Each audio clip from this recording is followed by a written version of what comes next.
recording. Okay, so we're recording. And so, okay, so it gives me, really immense pleasure to be introducing Alex, Dr. Alex Zwanenburg, I call him Alex. He's a great colleague, and he. Let me first sort of give you a background to him, and then tell you why he's such an important figure in our community. Alex is a postdoc researcher at OncoRay, which is a National Center for Radiation Research in Oncology, and the National Center for Tumor Diseases in Dresden, Germany. It's 11 p.m. right now for him, so he's been very gracious to join us. He's interested in personalizing cancer treatment through AI and focuses specifically on improving robustness and reproducibility of AI models for medical imaging. He obtained his master's in 2011 in applied physics, and then in 2015 he got his PhD at Maastricht University in the Netherlands. So one thing that has been a really significant contribution by Alex that has really impacted the field is that in 2016 he initiated this thing called the Image Biomarker Standardization Initiative, the IBSI, which really, and I'm sure he's going to talk about that today in a part of his talk, and which really focused on standardizing, all these radiomic features that people were extracting, which it turns out to be were totally inconsistent, and just because of his really valuable work, something about 25 centers from 8 countries started to work together. And all these software packages started to really become far more reproducible and consistent with each other. So I consider it a significant contribution. And I'm sure he's going to talk about it and also share some of his thoughts on moving forward with, more implicit radiomics or AI models. So without further ado, Alex, thank you very much for joining us. Yeah, so thank you for your kind introduction. I think you have to allow me to share my screen.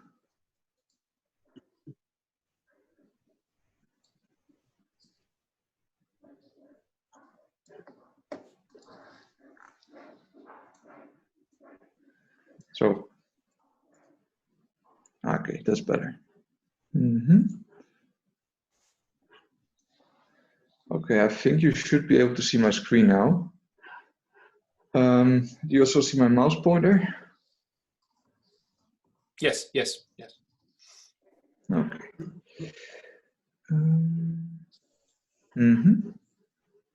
Okay, so today I'm going to talk about making artificial intelligence for medical image analysis more robust, and what we've done so far and why it's necessary. So these are my disclosures. I don't have any competing interests here. So I'm very much interested in the question from bench to bedside. So there was actually a. So Alex, if I may interrupt, I'm just going to ask everybody, just to be sure nothing happens, if you could just make sure you mute yourself, so that nothing funny happens in the middle of this talk. So anyhow, thank you. Yeah. So that there was a question. A questionnaire from the European Society of Radiology in 2019, or at least they published it in 2019, which describes a little bit of what radiologists expect that AI will be used for. So there's a lot of radiologists which think that it will be used for screening purposes, staging, restaging, to make a quantitative measure of some imaging biomarkers, post-processing, and all other things. So there's a large expectancy there. But also in 2019,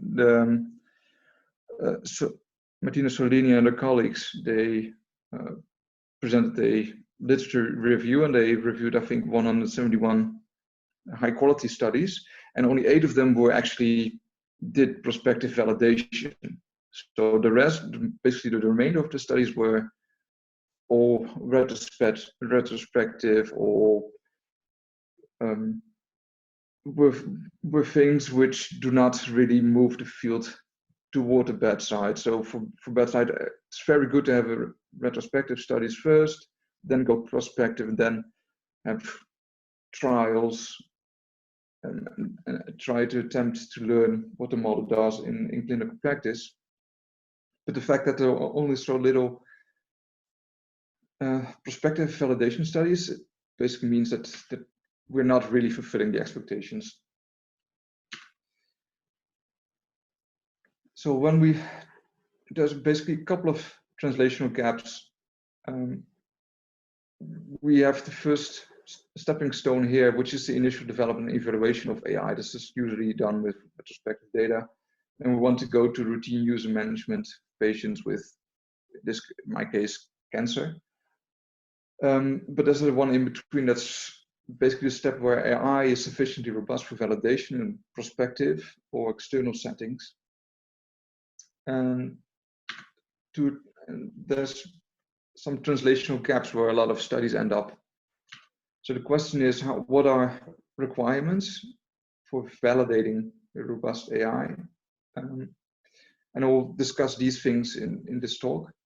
So the first thing I will be going to discuss is that the input data from medical images, whether that's the medical images itself or radiomics features, they should be able to be technically reproduced.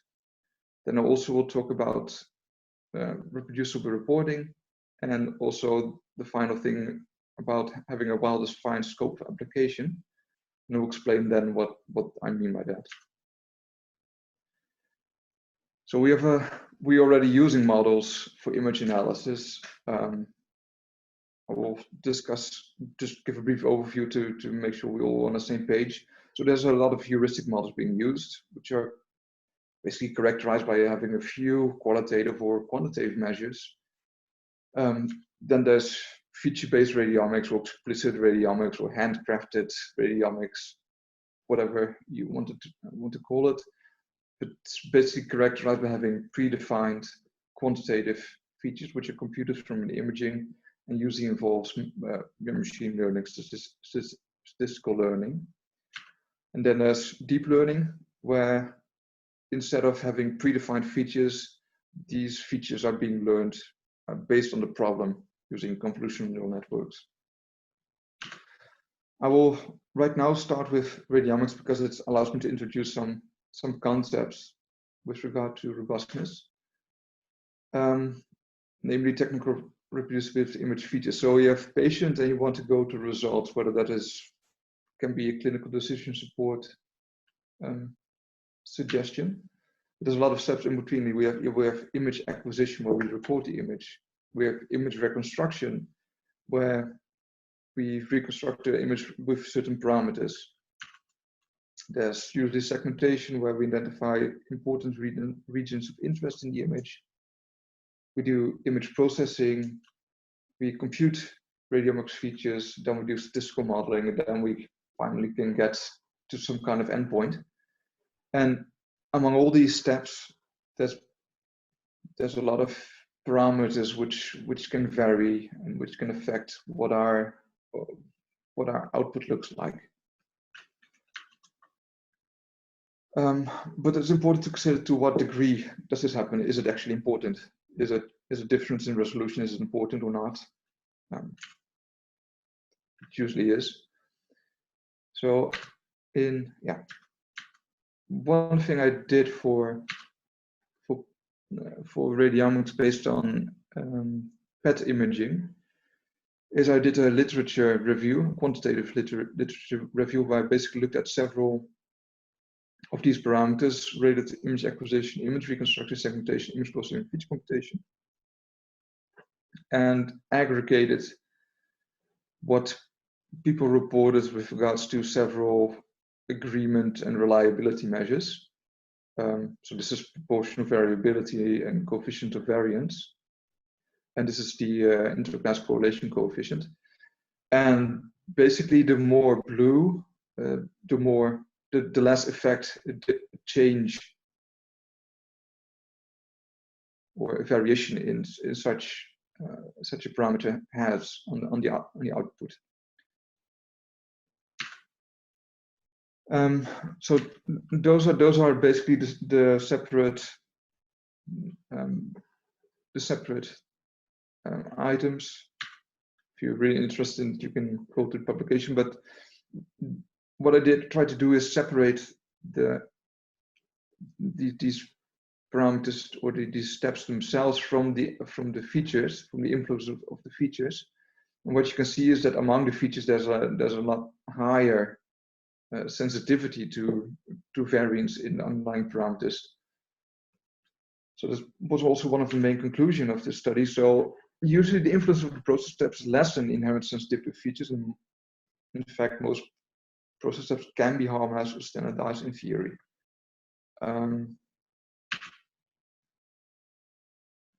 So the fact that that feature sensitivity seems to be very important allows us to do a couple of nice things. One is a very classical thing, which is using test-retest imaging to assess which features are reproducible or not. And the advantage is this is basically the golden standard for determining natural measurement variances. The disadvantage is that you have to deal with patient comfort, patient health, and costs. So this is, in practice, in many studies, this cannot really be done. The second thing is to identify poorly reproducible features using image perturbation. So this is something I worked on, I published last year. It's basically, I borrowed this from deep learning, is when you have an original image with a region of interest contour, what you can do is shift the underlying intensity grid and interpolate it at the new positions. Using subvoxel shifts, you can rotate it, you can add noise, you can expand or shrink the contour, and you can randomize the contour. And the advantage is this requires only one image and it's completely generic and it's pretty efficient. The disadvantage is that we don't really know what is the underlying cause of variance. This idea was then also taken up in a preprint, where they basically use a probabilistic neural network for segmentation, and then determined on this somewhat randomized segmentation, they determined which features were stable or not. So one other thing which has come up in I think the last couple of years is to actually treat differences in feature values due to image protocol and scanners as batch effects. It makes sense. This was from a publication in Radiology in 2019, where they considered for a specific feature homogeneity, they considered different reconstruction algorithms. And what you may be able to see on here is that basically the FPP reconstruction method is a little bit more noisy than the S5. And that without realignment, the feature values are in a cohort are distributed differently. But using realignment, using a batch normalization method, you can get a pretty even distribution. Then there's the same thing which they showed for different reconstruction kernels. So they also did batch normalization on a particular feature, and they also more or less made the distributions in the different batches similar, and different slice thicknesses as well. So when you put this in a principal component analysis, so each color is basically the same feature but with different settings. What you would hope is that these things would basically cluster together very, very tightly. But without batch normalization, this does not occur. But if you do it, you get mostly very nice and tight clusters. So the advantage here is, again, this compensates for heterogeneity between cohorts and requires only one image. And it's also very efficient to perform. But you actually need multiple cohorts in your data sort on multiple batches. And I think another disadvantage is that we have to assume that the outcome or the clinical characteristics are similar. If this is not the case, then a distribution may actually not be different because the imaging parameters are different, but because the underlying clinical data is different and may present a different case. And you can combine this, of course, with the other tests that were suggested. So there's also, people have also shown that, for example, instead of using clinicians for counseling, that we can get a far more reproducible segmentation using deep learning. We can also use deep learning to convert between images, for example, convert between reconstruction kernels, and in this way improve reproducibility of features. But what is also possible is to ignore reproducibility entirely. Well, you may think that's an odd suggestion, but if you have a large data set which covers the heterogeneity in the different imaging parameters that you are expecting to see, then most statistical learning algorithms can actually learn which features are more or less stable across the cohort and consistently related with the outcome of interest. And you don't necessarily have to care about reproducibility of features. That being said, it's nice if we can avoid or mitigate heterogeneity when possible. So one thing which Aman already mentioned, which I will discuss here, is the Image Biomarker Standardization Initiative. So that let me say that there's also work going on to harmonize, for example, image acquisition, image reconstruction parameters, for example, by harmonizing the protocols for different scanners. And those things are also very important because that's basically the images we're working with. But for the Image Biomarker Standardization Initiative, we basically look at software which computes features. So the reason why we did this is we had two radiomics software packages that we developed in-house. We have an initial package which we developed in 2015, and one that we completely rewrote from scratch starting 2016. And for fun, we gave them the same image, same region of interest, and we extracted feature values. And well, you would hope they were the same, but of course they were different.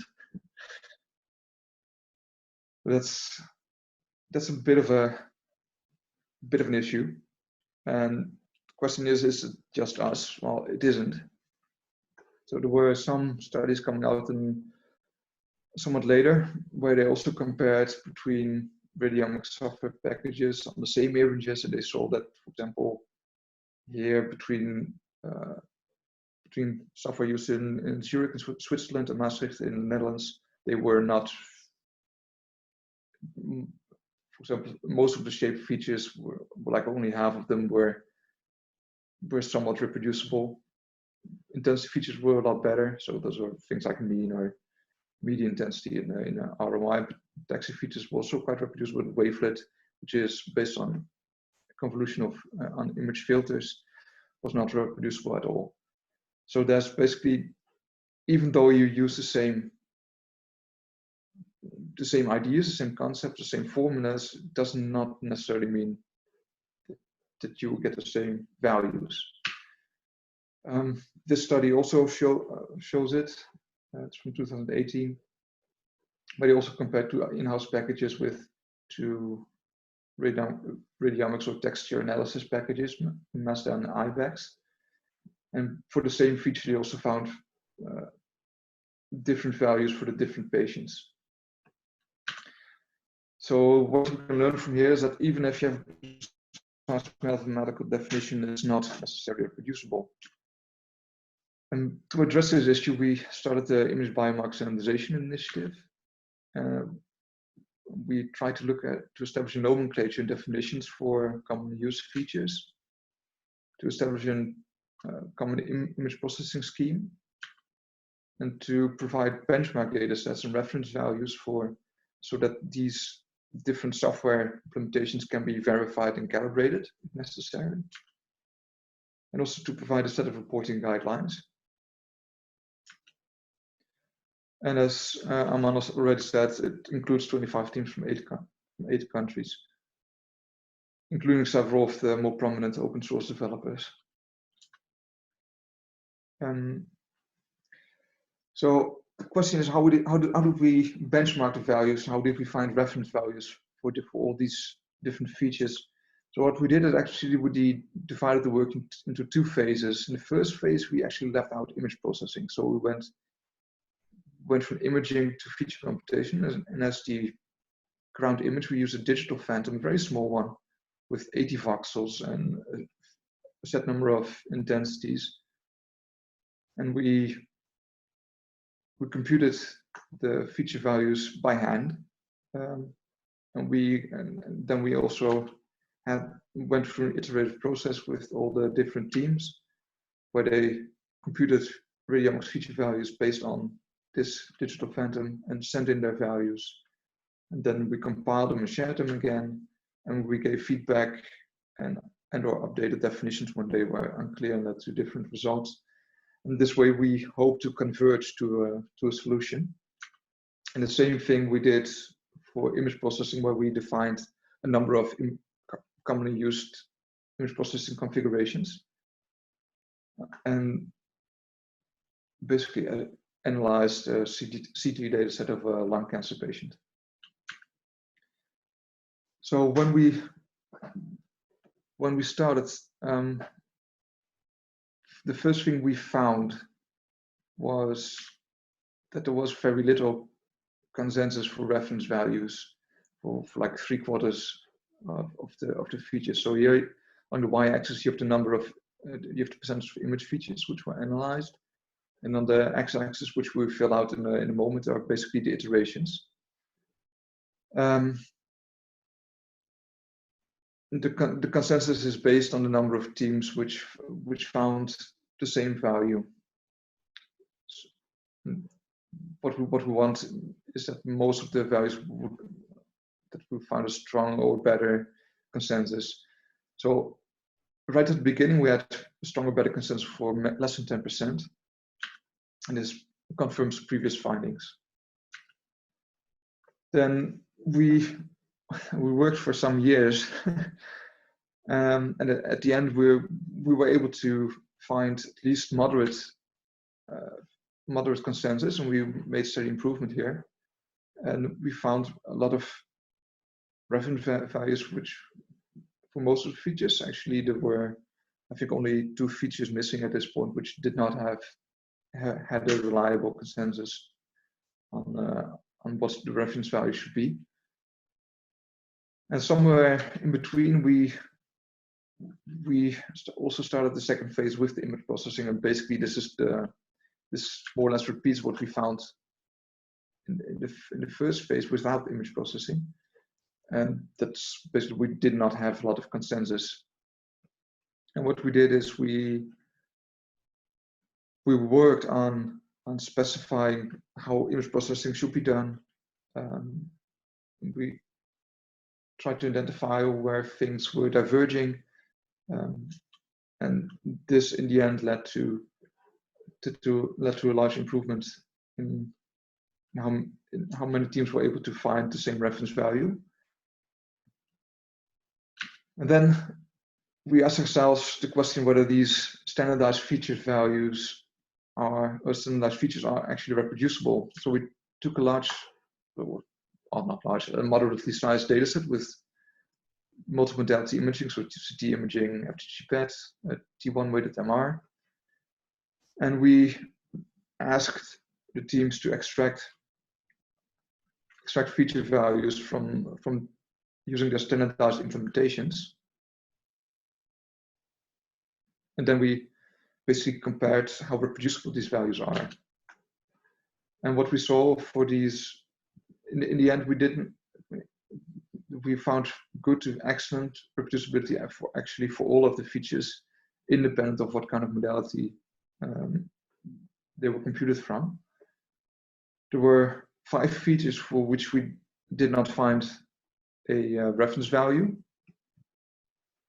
in the first 2 phases, and there were 2 features which where we could not assess reproducibility because they were computed by only one team. So we came to the conclusion that standardized radiomics software does yield reproducible features now. So that's I think a major accomplishment for the field, because it means that we can now do parts of the image processing and feature computation in a standardized and reliable manner.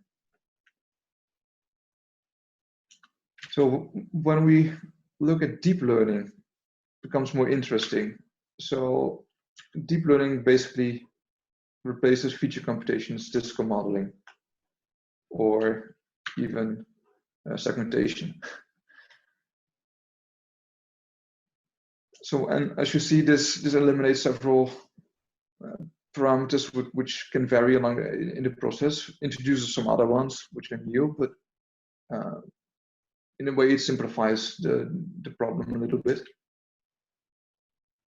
But unlike with radiomics features, we cannot assess technical reproducibility, so robustness of a model, without actually having the endpoint, because we need the endpoint to train our deep learning models. This complicates things, makes it more difficult to assess what the effect of a certain parameter is on the resulting model. So when we discussed how to improve robustness of radiomics features, and we can more or less look at the same steps for deep learning. So again, also for deep learning, we can use test-retest imaging to improve model robustness by allowing the model to train on both image data sets. This is a classical thing, actually. This is image augmentation. It can improve model robustness. So then for features we could treat difference, we could consider difference as batch effects, but as far as I know, this cannot really be done with deep learning, because we're not considering the features as comparable between different batches, and we train them from all the data that we have. We can of course use algorithms to do automated segmentation. We can use algorithms to convert images. So those are basically the same options that we have as we saw earlier. And we can of course, for the same reasons, ignore reproducibility entirely. So now we looked a little bit about what we can do to make sure that we can technically reproduce our input data. The second item that I will discuss briefly is that how we can reproducibly report our AI models. So what we don't want to, science is not a protection racket. We want people to use our results, and to enable people to use our results, we need to report them in a useful manner. So for radiomic studies, the IBSI has reporting guidelines, and there's more general guidelines which were released recently. This is a checklist for AI and medical imaging, but one that I'm very fond of is the tripod guideline, which is a extensive guideline and has a very good and thorough explanation and elaboration document as well. And one of these items is number 15A, is present a full prediction model to allow predictions for individuals that is regression coefficients model intercept based on survival at a given time point. Some group from the Netherlands, they scored 170 studies using the triplet checklist, and they also looked at how many studies actually did each specific item. And this was 83% of the studies did not report this, only 70% did. So when it comes to reproducibility, those studies, if you want to look at the models, they basically you can go put them into the shredder. That's a shame. That's 4/5 of the studies which are not that useful. So there's definitely some room for improvement here. So Alex, if they partially report, that doesn't count, right? They have to report so fully that people are able to reproduce, right? Yeah, ideally you would do this. You put something like a Docker container, or you, so the people can use their own data, put it in, analyze it using this Dockerized environment.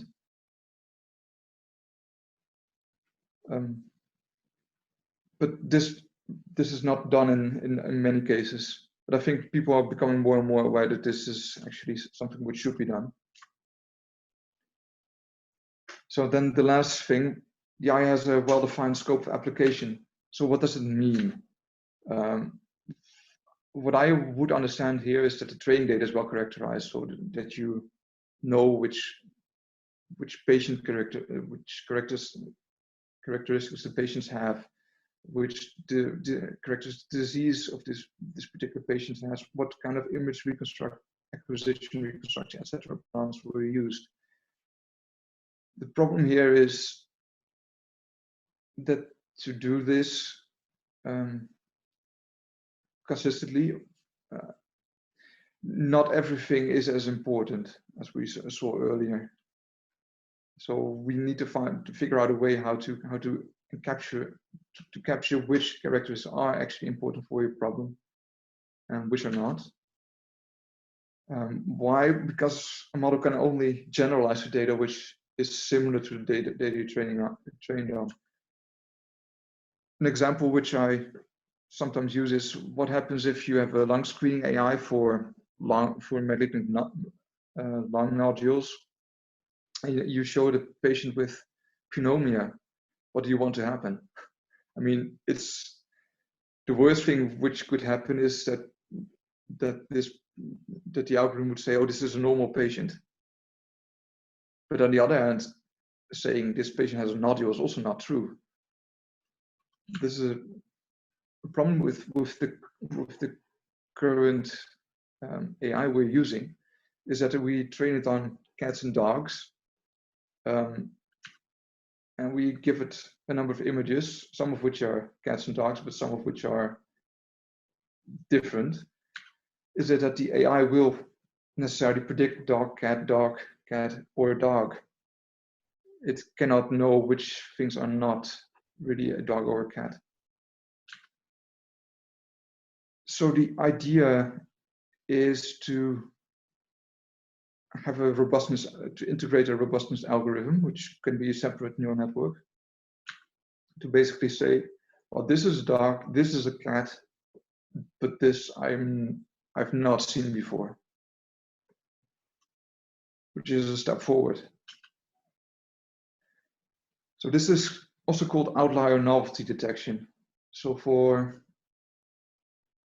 I think for a good 2 decades, there have been outlier novelty detection methods for tabular data. And people have been working on doing this for image data as well. At the moment, for 2D images only. There's 2 main concepts that you're using. So the first one is the autoencoder. So the autoencoder is a neural network that, in an unsupervised manner, tries to learn the important characteristics of the training data. Well, that's of course exactly what we want to know.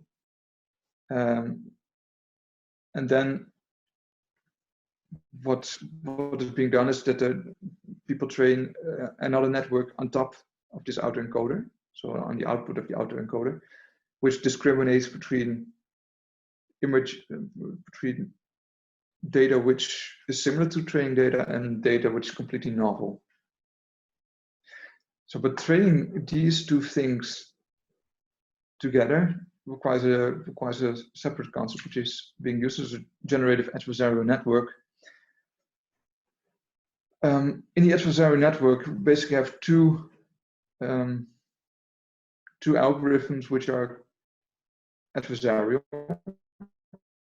So with a generator, discriminator, and the goal of the generator is to produce output which is as real as possible. And the objective of the discriminator is to identify those images which are actually generated. And by in a generative adversarial network, you basically train these two networks simultaneously, so that the generator gets better at generating fake images, and discriminator gets better at discriminating between two until you reach an equilibrium. And what some studies have done is they combined both autoencoder with adversarial networks, and you will get something like adversarial autoencoders. But these studies are very early, so those use simple data sets like number recognition, the MNIST data set, for example, which is a bit of a far call from medical images. As far as I know, no one has done work in this direction yet, but I think it's necessary to go there. So to wrap up my talk, I think we are improving our understanding of how robustness of AI for image analysis is how we can assess it, and how we can work on making our AI models more robust. That we still need harmonization and standardization for technical reproducibility, that good reporting is actually necessary to allow validation of our AI models by other researchers, and that we should look into using algorithms that capture basic characteristics of training images, say, I don't know this. So with this, I want to conclude my presentation, and I'm open for any questions that you may have. Thank you very much, Alex. That was great. You're welcome. I just gave you an impression. So anyhow, so that was fantastic, and intentionally we had tried to keep this talk not consume the whole hour, so that as Gassan likes to emphasize, we should have lively discussions in these meetings. So open to any kind of questions, thoughts, comments for the rest of this hour.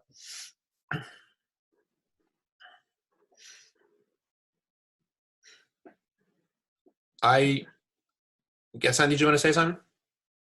Sure. It's very interesting. Thank you very much, Alex, for the presentation. You're welcome. And yeah, it's really interesting that we could talk about anything. There's so much to talk about. Maybe just touching on the last part you talked about with the GANs. The last few years, I think, have witnessed a lot of growth in GAN for medical imaging. There's been there was a recent survey, I think it was in medical image analysis by someone I know when I was in Toronto, Paul Babin, and they wrote a survey on GANs for medical imaging and medical image analysis. So it's been maybe accelerating a lot the past few years. In our lab, we did a bunch of also work on applications of GAN for medical imaging, but maybe you were thinking of a more specific. I was thinking more of combining GANs with autoencoders. So GANs are usually used in connection with some kind of output that endpoint that we're trying to predict, but here the endpoint is actually not something which is really tangible because it's unsupervised.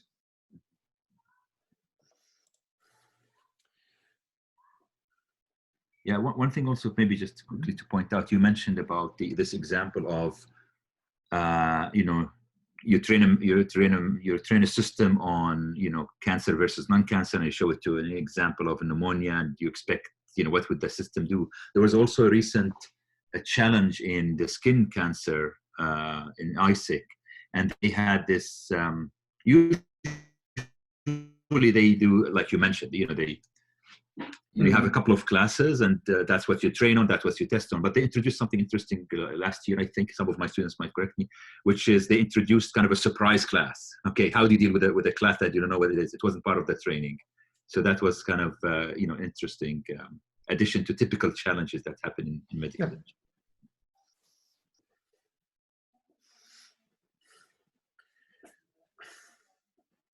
Other thoughts, questions, comments?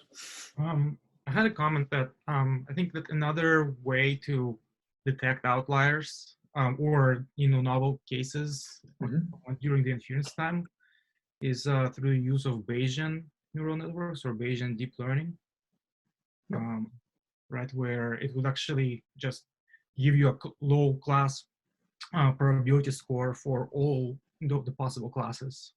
So you could then examine that, and it would be an indicator that, oh, there's something novel happening here. So, and I think that Bayesian neural networks are gaining traction, and they may migrate to medical imaging. I don't think it has happened yet, but it may go that way. Yeah, just a comment. Yeah.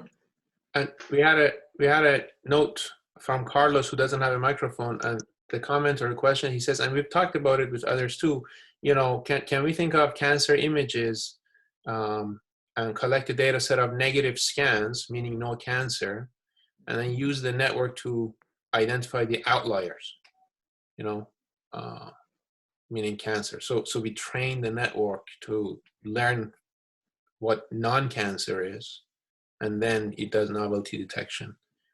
You know, is this something you know, we've actually thought about doing? We haven't done it, but I wonder if anybody has any thought, or Alex or anybody else has thoughts about that.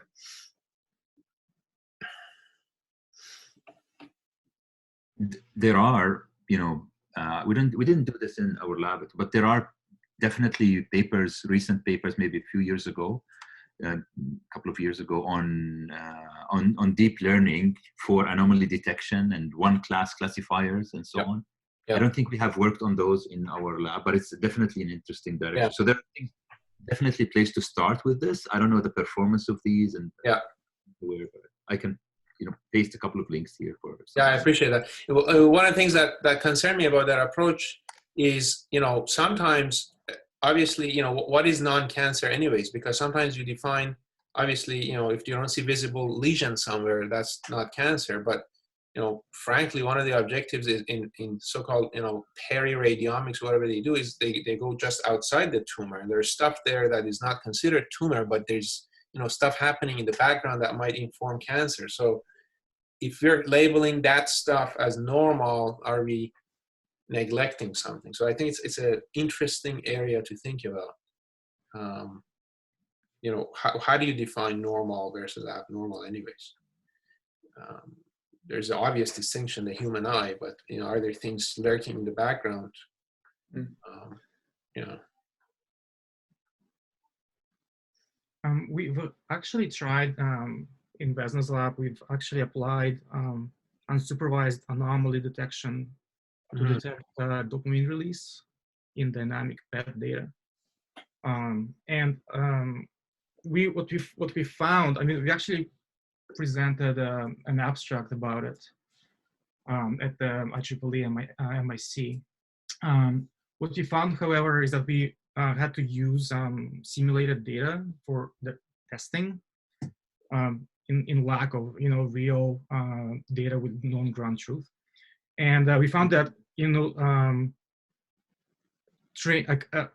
supervised training always produced much better results compared to unsupervised approaches. And so the anomaly detection would be an unsupervised method. And so what we actually reported in the conference that, well, we kind of started with this idea of using anomaly detection using one class SVM and one class neural networks, but they did not work as well as supervised training. So we've abandoned that path. Just yeah, but I think maybe it may be worthwhile, revisiting that. I think the problem that we discovered was that in the autoencoder, for example, the data becomes highly compressed in the bottleneck layer. And so that reduces the sensitivity of the network to anomalies, because by the time you get when your image gets projected into the bottleneck layer, it tends to remove a lot of unusual things. So there has to be a way to somehow do this without losing information in the bottleneck. Has the conference proceeding been published? Is it something that you can? I've been trying to. We haven't submitted a conference proceeding paper, but there is an abstract, and I can share the abstract. Yeah, to do that. Yeah, that would be good. Yeah, just if I may comment a little bit further on that. Yeah. Also, I think that what we were trying to detect was, okay, the signal that we were trying to detect by treating it as anomaly was a signal that to some extent we knew sort of how it was looking like.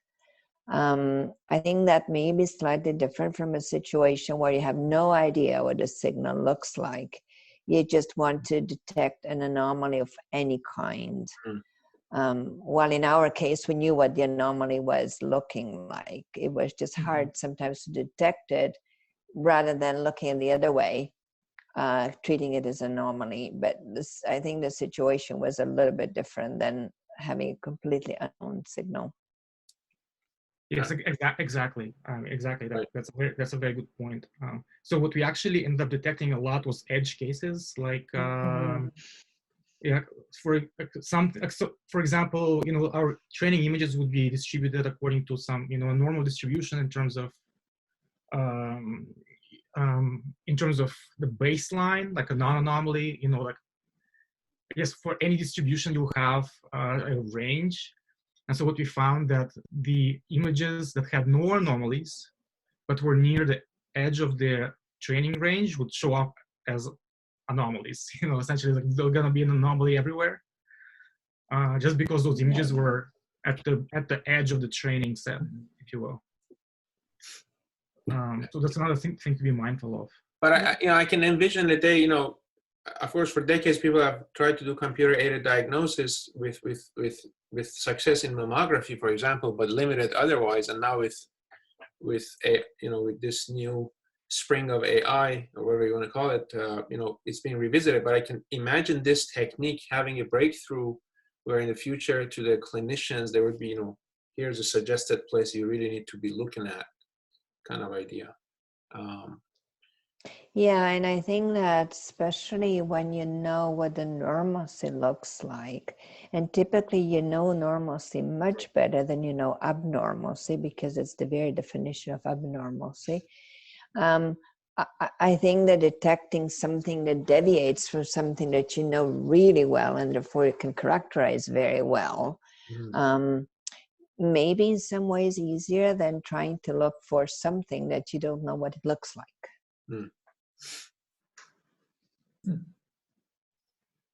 Yeah, makes sense. Alex, I had a very specific question. In one of the figures, you showed PCA plots after harmonization was done, and I just noticed one of the features, even after harmonization, stayed inconsistent. I was wondering which feature that is at. Oh, I have no idea. I should go back to the publication in radiology. That's fine.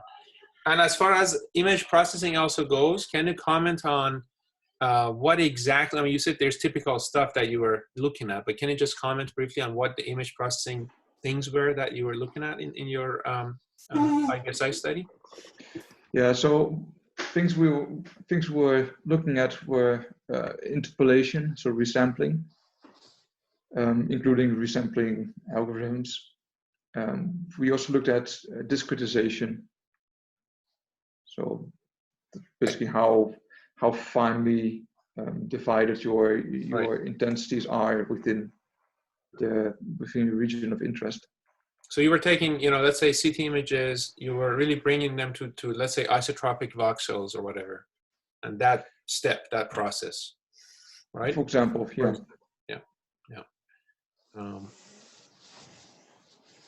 I think another comment I just have to make. We have many researchers in this group, students and otherwise doing AI work, and I think the guidelines you were mentioning, I think that could be something we could even do as a journal club thing in the future, just because when we're publishing, often we're not properly reporting, as you were saying, the image acquisition details, the details of our algorithms, and just trying to subscribe to that is very valuable. Mm-hmm. Gassan, when you guys are nowadays publishing in AI, I assume you tend to publicly share your code, and how do you guys do this? I wouldn't say we always share our code, but a lot of the times we do share our code, put code on GitHub, post it on our website, announce it on, LinkedIn and so on, but not every time, Yeah. we would love to do that every time. Mm-hmm. And in terms of data, we try to use public data compared with existing method that use that same data set. That's usually we try to do. Not all the time we're successful in doing that. Any other questions, thoughts? There was a question on the site, on the chat. How do I envision the IBSI to incorporate deep learning based features? I personally don't think that's something that the IBSI is going to consider, because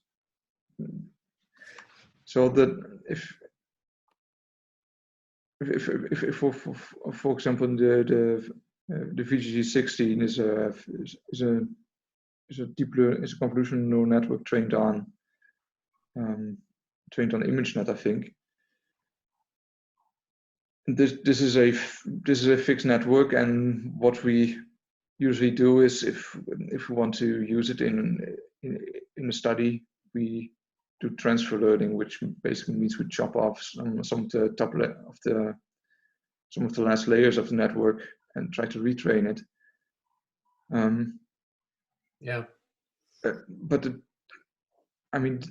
it does not make a lot of sense to standardize these, because the network itself contains them. But you import this network into TensorFlow or PyTorch or unless at some point there is a realization, I don't know if this is going to happen, that there are going to be certain features, whatever they are, I don't know what they are, that are so powerful that people are just going to start using them. But I guess in a sense that becomes almost an explicit feature. And then you could do that, but I don't know if there is any convergence on anything in that sense right now.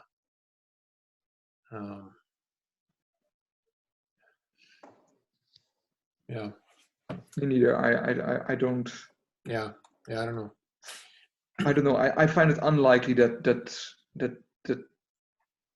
just one or two nodes in the network are very important and the rest isn't. Can be maybe for very simple problems, but then you might as well use a radiomics model. Right.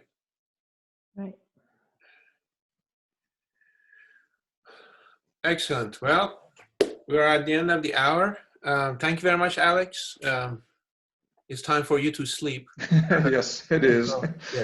So thank you very much for joining us, and And again, guys, we're going to have this on a monthly basis. So we welcome you guys making suggestions about who to invite for next month or from within our labs to have presentations. So please share your thoughts. And thank you again to Alex and to everybody for joining us today. Yeah, I just want to echo thanks, Armand. This is working really well.